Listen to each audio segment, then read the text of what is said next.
শ্রমিকদের কি টাকার কোনো মান নাই রে, না দাম নাই? আসসালামু আলাইকুম, আশা করি সবাই ভালো আছেন, আমিও ভালো আছি। তো আগামী 12 তারিখ নির্বাচনের উপলক্ষে হাজারো গার্মেন্টস শ্রমিক ভাইরা বাড়িতে গেছে কিংবা যাইতাছে। 10 টাকার ভাড়া 20 টাকা নিতেছে, 350 টাকার ভাড়া 500 টাকা নিতেছে।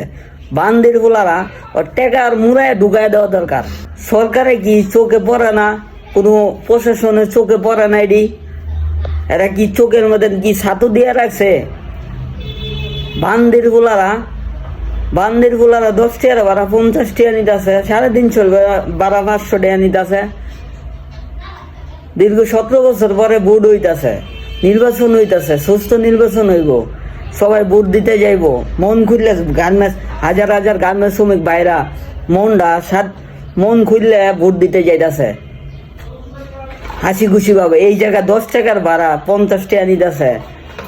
শ্রমিকদের কি টাকার কোনো মান নাই রে, না দাম নাই?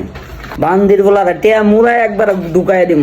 শ্রমিকদের গাম জ্বলানো টাকা খায়া পকেটে পড়বি, বইটা দিব মুড়ায়। তো গাইস, আমার যদি ভুল হয়ে থাকে কিছু বলাতে, সবাই আমার ক্ষমা দৃষ্টিকে দেখবেন। তো এই কিছু নিউজ দেখে মাথা নষ্ট হয়ে গেছে। 350 টাকার ভাড়া 500 টাকা নিতেছে, 500 টাকার ভাড়া 1000 টাকা নিতেছে। আপনারাই বলেন, এই দেশে কি কোনো ভালো কিছু আশা করা যায়?